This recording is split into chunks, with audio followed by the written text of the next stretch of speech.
আপনাকে ছোটবেলা থেকে শেখানো হয়েছে পরিশ্রম করলে তবেই আপনি কিছু পাবেন। কিন্তু আজকের প্রশ্ন হলো, যদি পরিশ্রমই সবকিছু হতো তাহলে শ্রমিকরা সবচেয়ে ধনী হতো। কথাটা কটু হলেও সত্যি, আর এই ভিডিওতে সেই সত্যিটা আমি উন্মোচিত করব, এমন একটি বইয়ের মাধ্যমে যা হাজার হাজার মানুষের মাইন্ডসেট ভেঙে দিয়েছে এবং তাদের কোটিপতি বানিয়েছে। এই ভিডিওটি সেই চিন্তার চাবিকাঠি। এটা কোনো মোটিভেশন স্পিচ নয়, এটা একটি মাইন্ড শিফট যা আপনার ভেতরের সিস্টেমকে নাড়িয়ে দেবে। দ্য লেজি মিলিয়নেয়ার একটি বই নয়, এটি এমন একটি আয়না যা আপনাকে দেখাবে যে আপনি এতদিন কি ভুল করছিলেন এবং ধনীরা আসলে কি ঠিক করছে। এই ভিডিওর ভেতরে লুকিয়ে আছে সেই গোপন রহস্যগুলো যা স্কুল শেখায়নি, কলেজ শেখায়নি এবং সমাজ তো দাবিয়ে রেখেছে।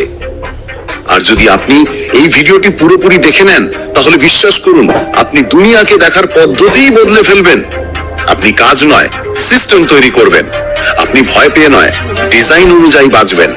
তো প্রস্তুত হয়ে যান পুরনো চিন্তা ভাঙতে এবং নতুন জীবন শুরু করতে, কারণ এটা শুধু ভিডিও নয়, এটা আপনার নতুন মাইন্ডসেটের প্রথম ইট। যদি আপনার মাথায় কিছু ক্লিক করে থাকে, তাহলে শুধু একটা ক্লিক করুন, নিচে লাইক বাটন চেপে 1000 লাইক কমপ্লিট করুন এবং সেই যাত্রার জন্য প্রস্তুত হন যা আপনাকে ভিড় থেকে আলাদা করতে চলেছে। প্রথম অধ্যায়, কে একজন লেজি মিলিয়নেয়ার? যে কম পরিশ্রম করে কিন্তু কোটি কোটি টাকা আয় করে। লেজি হন, রিচ হন। যারা সবচেয়ে কম পরিশ্রম করে তারাই কোটিপতি হয়। আপনাকে যা বলা হয়েছিল তা মিথ্যে ছিল। আপনাকে সারা জীবন এটাই শেখানো হয়েছে, পরিশ্রম ছাড়া কিছু পাওয়া যায় না। সকাল 5টায় ওঠো, হাসল করো, তবেই কিছু পাবে। কিন্তু বাস্তবতা হলো, যারা সবচেয়ে বেশি পরিশ্রম করে তারা বেশিরভাগই ক্লান্ত হয়ে অবসর নেয়, আর যারা কম চিন্তা করে তারা অন্যদের পরিশ্রমের উপর ধনী হয়। এবার ভাবুন, আপনি কোন ক্যাটাগরিতে আছেন। The law of hard work. হার্ডওয়ার্ককে আমরা ভগবান বানিয়ে ফেলেছি। নো পেন নো গেনের মতো বুলি শুনতে শুনতে আমাদের চিন্তা গোলাম হয়ে গেছে। কিন্তু বাস্তবতা কি? যারা ফাইন্যান্সিয়াল ফ্রিডম পায় তারা প্রায়শই তাদের জীবনের সবচেয়ে মূল্যবান জিনিসগুলো হারিয়ে ফেলে। স্বাস্থ্য, পরিবার, স্বাধীনতা। প্রশ্ন হলো, ধনী হবার জন্য কি এই সবকিছু ত্যাগ করা জরুরি? উত্তর হলো, একদমই নয়। কে একজন লেজি মিলিয়নার? লেজি মিলিয়নার হলো সেই ব্যক্তি যে কম সময়ে, কম পরিশ্রমে 1 কোটি থেকে 10 কোটি টাকা সম্পদ তৈরি করে। তার পিএইচডি নেই, এমবিএ নেই, কোনো বিশেষ ঐতিহ্যও নেই, কিন্তু তার আছে একটি সিস্টেম ভিত্তিক মাইন্ডসেট। সে নিজে কাজ করার পরিবর্তে এমন সিস্টেম এন্ড স্ট্র্যাটেজি তৈরি করে যা তার জন্য কাজ করে। Work more equals to earn more, the biggest scam. আমাদের বলা হয়েছে যে যত বেশি কাজ করবেন তত বেশি আয় করবেন, কিন্তু বাস্তবে এমনটা কখনোই হয় না। পরিশ্রমী ব্যক্তি সকাল থেকে রাত পর্যন্ত গ্রাইন্ড করে কিন্তু ফ্রিডম পায় না। লেজি মিলিয়নার বসে বসে ভাবে এবং এমন ইনকাম স্ট্রিম তৈরি করে যা তার ঘুমন্ত অবস্থাতেও টাকা আয় করে। প্যাসিভ ইনকাম, লেভারেজ, অটোমেশন, এটাই আসল খেলা। রিয়েল মিলিয়নার হবার কস্ট। যদি আপনি 30 থেকে 40 বছর ধরে পরিশ্রম করে টাকা আয় করেন, তাহলে যখন টাকা আসে তখন শক্তি, উদ্যম এবং জীবন শেষ হয়ে যায়। এমনকি বিল গেটস এর মতো কোটিপতিরাও একদিনের ছুটি আরাম করে কাটাতে পারেননি। তাহলে এমন টাকা যা আপনাকে বাঁচতে না দেয়, তা কি টাকা নাকি শাস্তি? Mindset shift. Be lazy but smart. Lazy হওয়া দুর্বলতা নয়, যদি আপনি এর সঠিক ব্যবহার করেন। স্মার্ট লেজিনেস মানে কম কাজ করা, কিন্তু এতটা ভেবে চিন্তে করা যে একবারের কাজ আপনাকে বছরের পর বছর ধরে আয় দিতে থাকে। এটা সম্ভব যদি আপনি পরিশ্রমের পরিবর্তে ডিজাইন থিঙ্কিং এবং সিস্টেম বিল্ডিং এর উপর ফোকাস করেন। Lazy millionaire blueprint. Lazy millionaire হবার জন্য আপনার প্রয়োজন high value mindset, automated income sources, minimum input maximum output thinking, সময়ের প্রতি সম্মান এবং টাকা আয় করার নতুন পদ্ধতি। জিজ্ঞেস করবেন না আমি কত আয় করতে পারি, জিজ্ঞেস করুন আমার কতগুলো সিস্টেম প্রয়োজন যা আমার জন্য আয় করতে পারে। আপনি কেন লেজি মিলিয়নার হতে পারবেন না? আপনাকে যা শেখানো হয়েছে তা আপনাকে একজন এমপ্লয়ি বানায়, কিন্তু লেজি মিলিয়নার হবার জন্য আপনাকে শিখতে হবে বুদ্ধি দিয়ে কাজ করা, শরীর দিয়ে নয়। ভাবুন, আপনি দিনরাত পরিশ্রম করছেন, কিন্তু সেই পরিশ্রম কি আপনাকে স্বাধীন করছে নাকি আরো বেশি ফাঁসাচ্ছে? যদি এই ভিডিওটি আপনার চিন্তাকে সামান্য নাড়িয়ে থাকে, তাহলে এটাকে লাইক করুন, তাকে পাঠান যে নিজেকে ব্যর্থ মনে করে, কারণ সে হাসল কালচারের সাথে মানিয়ে নিতে পারে না।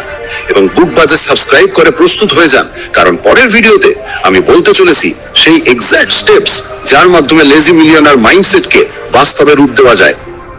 যারা তাদের সময় বিক্রি করে তারা সারা জীবন কাজ করে, যারা সিস্টেম তৈরি করে তারা শান্তিতে জীবন যাপন করে। দ্বিতীয় অধ্যায়, আপনি এখনো একজন লেজি মিলিয়নার কেন নন? আপনি পরিশ্রম করছেন তবুও ধনী নন কেন? সবাই পরিশ্রম করছে তবুও কোটিপতি কেন শুধু কিছু জন হয়? লেজি মিলিয়নারের গোপন সত্য, পরিশ্রম কেন কাজে আসছে না? প্রতিদিন সকালে লক্ষ লক্ষ মানুষ ওঠে, ট্রাফিকে আটকে পড়ে, 9টা থেকে 5টা কাজ করে, ওভারটাইম করে, কিন্তু মাসের শেষে ব্যাংক ব্যালেন্স তবুও খালি থাকে। তো প্রশ্ন হলো, যদি সবাই পরিশ্রম করছে তাহলে কোটিপতি কেন শুধু কিছু জন হয়? তারা বেশি কাজ করে না, তারা বেশি ভাবে। তারা দুনিয়াকে সেভাবে দেখে না যেভাবে আপনাকে শেখানো হয়েছে। প্রথম লেসন, আপনার মূল্য নিজে নির্ধারণ করুন, নইলে দুনিয়া করবে। আপনি কোনো কোম্পানিতে কাজ করেন, প্রতি ঘন্টায় 200 থেকে 500 টাকা আয় করেন, অথচ একই সময়ে আপনি একজন ক্লায়েন্টকে দিয়ে 5000 টাকা পর্যন্ত আয় করতে পারতেন।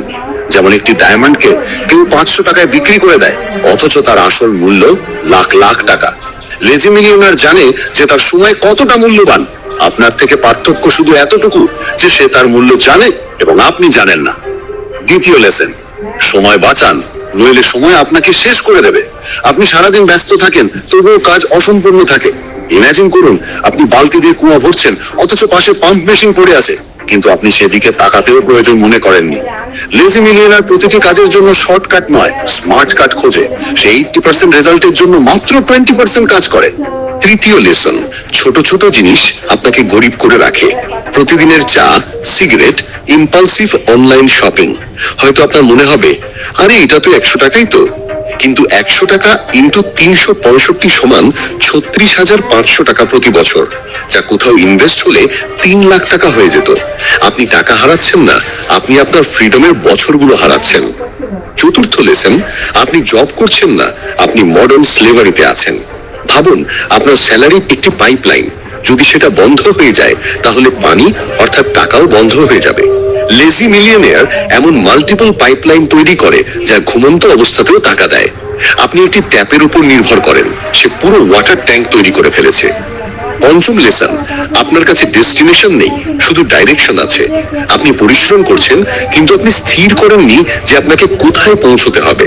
কোন জিপিএসসি শুধু স্টার্ট দিয়ে এন্ড না দিলে সেই গাড়ি শুধু ঘুরতে থাকবে।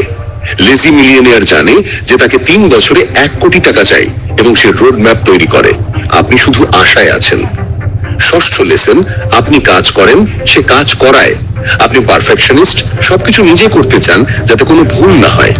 ইমাজিন করুন, একজন ঘর বানানোর কথা ভাবছে এবং প্রতিটি ইট নিজে লাগাতে চায়। সে সারা জীবনও ঘর পুরো করতে পারবে না।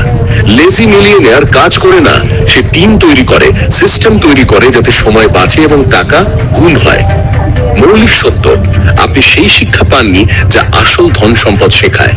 আপনি ম্যাথ পড়েছেন, সায়েন্স পড়েছেন, হিস্ট্রি পড়েছেন, কিন্তু মানি লেভারেজ, অটোমেশন, সিস্টেমস এগুলো কেউ শেখায় না।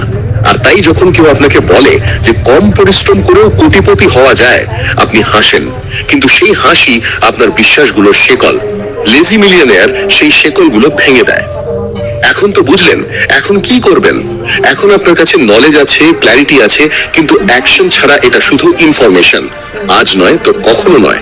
লাইক করুন যদি আপনার চোখ খুলে থাকে, সেই বন্ধুকে শেয়ার করুন যে পরিশ্রম করে কিন্তু ক্লান্ত থাকে। বুক বাজে সাবস্ক্রাইব করুন, কারণ পরের ভিডিওতে আমি বলবো লেজি মিলিয়নিয়ার সিস্টেম কিভাবে তৈরি করে। যারা তাদের সময় বিক্রি করে তারা সারা জীবন কাজ করে, যারা সিস্টেম তৈরি করে তারা শান্তিতে জীবন যাপন করে। তৃতীয় অধ্যায়, লেজি মিলিয়নিয়ার কাজকে ভালোবাসে যখন তার সম্পদ সেটা করে। যখন টাকা নিজে কাজ করে তখন আসল ধন সম্পদ শুরু হয়। নতুন ফোন নাকি নতুন চিন্তা, গাড়ি কিনবেন নাকি জীবনের স্বাধীনতা। কাজ করবেন না, এমন অ্যাসেট তৈরি করুন যা আপনার জন্য কাজ করে। ধরুন আপনার কাছে 1 লাখ টাকা আছে, আপনার সামনে দুটি পথ। একদিকে ঝকঝকে বিএমডব্লিউ স্বপ্ন, অন্যদিকে একটি পুরনো ছোট বাড়ি। মন বলে গাড়ি নাও, জীবন তো একটাই। মস্তিষ্ক বলে যদি এই টাকা এমন কিছুতে লাগানো যায় যা প্রতি মাসে আয় দেয়, তাহলে দৌড়দৌড়ি না করেও জীবন কাটানো যেতে পারে।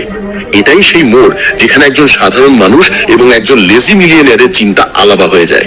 একজন দেখানোর দিকে যায়, অন্যজন